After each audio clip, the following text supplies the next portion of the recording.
today I'm going to make kimchi fried rice as requested by my mother. So I will be preparing now the ingredients. Wow, English! So here are the ingredients ng ating kimchi fried rice. So first, may butter tayo dito. Butter. Spring onion. Plus onions and garlic. Sa onions, dalawa nilalagay ko kasi trip ko lang. Sa garlic naman, you can use 6 cloves of garlic lang. Depende sa'yo. Then, paminta, yung durog, magic sarap, salt, pwedeng iodized, pwedeng hindi, bala kayo.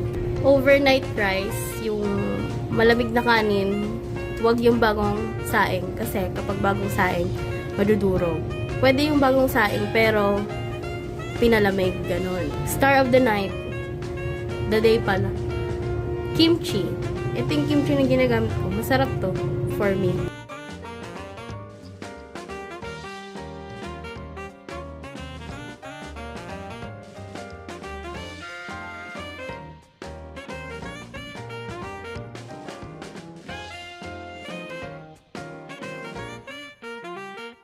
Okay. Minced onion, minced garlic.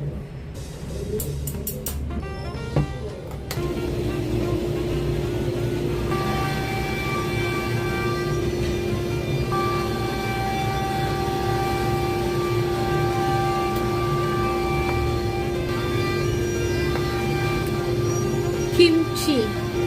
Butter. Gagamit tayo ng ganyan.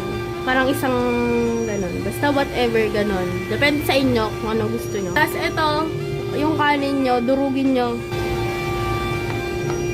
Oh my God! May palay pa! Oh, nag-request yung nanay ko. Magbati daw ng itlog. Tatlo lang naman na to. Mag-ano muna tayo ng itlog.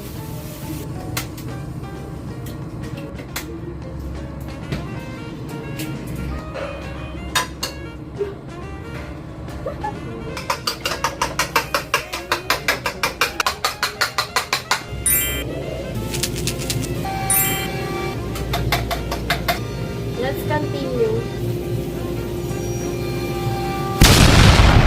Nagdagdag pala ako ng very unti lang. Tingnan nyo yung apoy. Ganyan talaga yung kadami. Chill, kasi magsasangag tayo, kaya nga fried rice.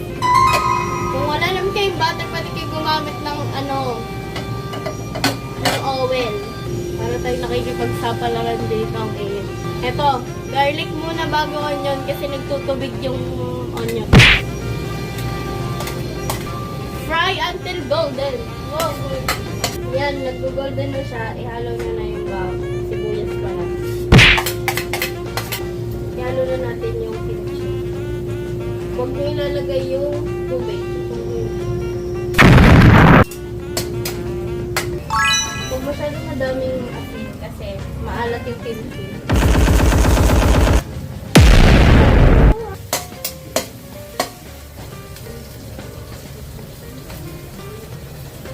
Paunti-unti lang, tapos haluin mo.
fried rice. Nakalimutan pala natin to.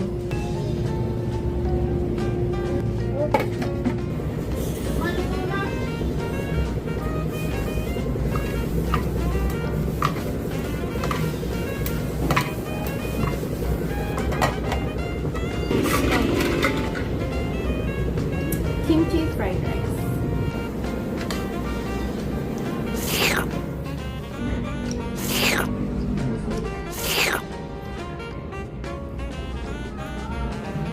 Perfect. Sarap. Ito yung first customer, ang aking mama. Mama. Yan. Dumakot na siya ng madami. Wait. Masiram.